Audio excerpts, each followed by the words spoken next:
So welcome back. That was last month. We were visiting with C. Trent Rosecrans, who covers the Reds for The Athletic, and we're talking to him about stuff, and we see these comic book covers in the back of his shot, and Harold and I, being like-minded, we're like, dude, those are cool comic books. So he told us who created them. We have the gentleman on with us right now. Dan Horine joins us. He is a baseball fan and an illustrator and a very creative guy. Dan, good morning to you. Morning, guys. We admired your work talking to C. Trent Rosecrans, and we felt bad about it because we kind of started to ignore Trent at one point, and we were just talking about your stuff. So give us the background as to how you started creating these really cool baseball-themed comic book covers. Sure. You know, it really kind of goes back to childhood for me, and mixing two of the loves that I had growing up. Being 10 years old, my world was comic books and it was baseball.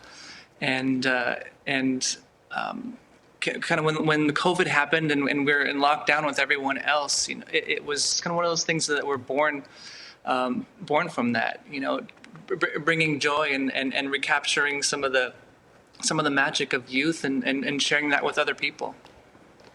That is really cool, Del Murphy right there. It's really cool. I love the pine tar bat, and then obviously Reggie and Naked Gun. That's just a few. We probably haven't seen your whole collection. What is your favorite of the collection?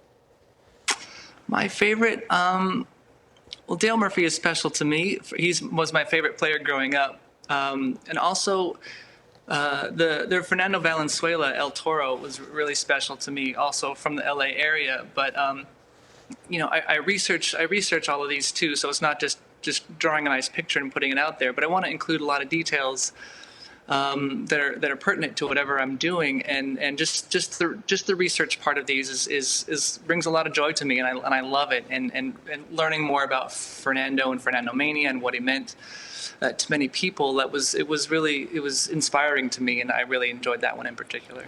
Well, we know you're coming to us from Ventura, California, out there on the West Coast. Del Murphy, did you find him on TBS watching the Superstation? Yeah, how was he your favorite player growing up? That's interesting.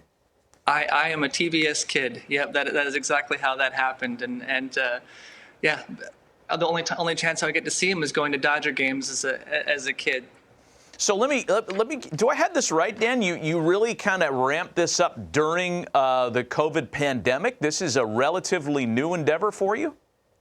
Yeah, it's been about 6 months, and my goal is just to be able to do one of these every single week, and yeah, just stay prolific and keep on top of this 1 week at a time. We have a bunch of them that we want to share with our viewers as well. I love the Willie Stargell that you created, and we'll pop that one on the screen. And you go from Hall of Fame players like Pops, and I think you capture the era so nicely too, with the stars, and of course the significance of how they used to put the stars on the cake top cap, like a college football sticker. I also like the Frank Thomas one, a little bit more contemporary. And are all these available for people to purchase?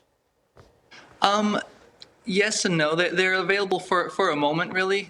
I do one piece of art at a time for a week at a time. So it's whatever I have that particular week, and then it's retired.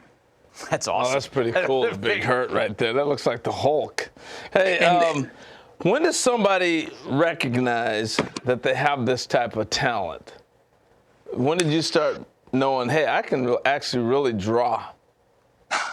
It's just one of those things that I've been lucky enough to be able to just be able to do. Spot on with Tony Gwynn. Ever since I was a kid, that's just what I did, and who I was little Danny Horine. He's an artist, you know.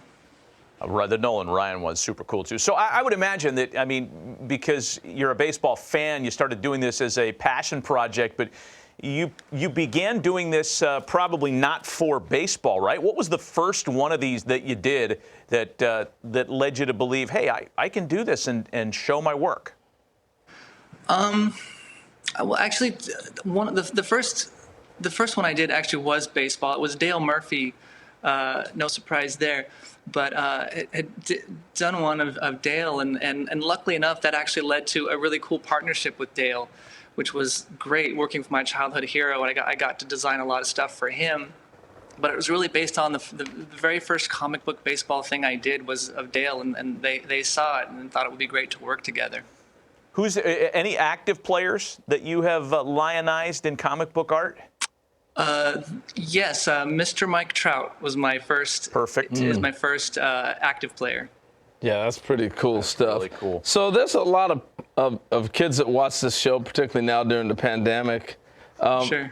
And a lot of times you don't have enough courage to realize you're good. So how do you get that first step of courage? Like you're drawn in your room, but you're afraid to show it to somebody.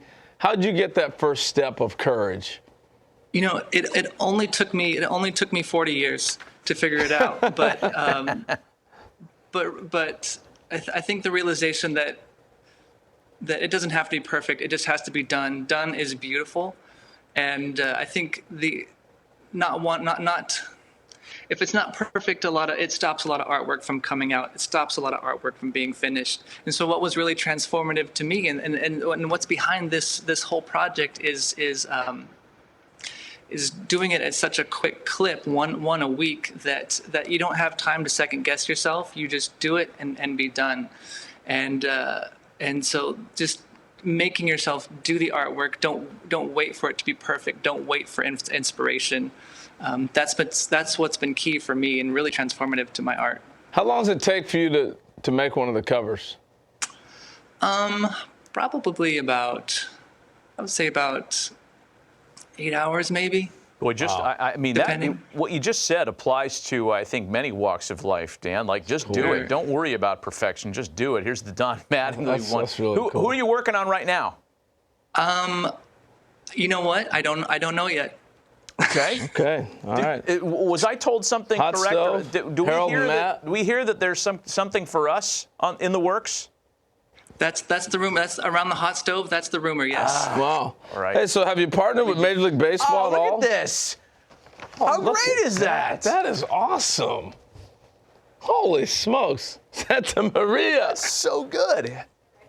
Dan, we are big fans. We love your stuff. I mean, we're flattered that you put us in the rotation here. Wow. That's really, really cool. Yeah, I mean, really good stuff, man. And Thank you. I think we owe C. Trent Rosecrans a little shout out here on this one too, because Absolutely. that's how we found you, and hopefully by being on the program, more people will find you on social media and be able to enjoy your work. And listen, I think there's an opportunity here to sell this stuff too. I'm not sure what that would entail in terms of licensing and all that. We got to get a deal with MLB, man. Yes, we do. Definitely. Yes, we do. This is exactly what we're talking about here. Dan, thanks for the visit. Dan Horine, and again, we put your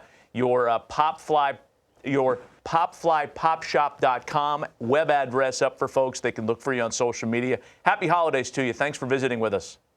Likewise, gentlemen. Thank you for having me.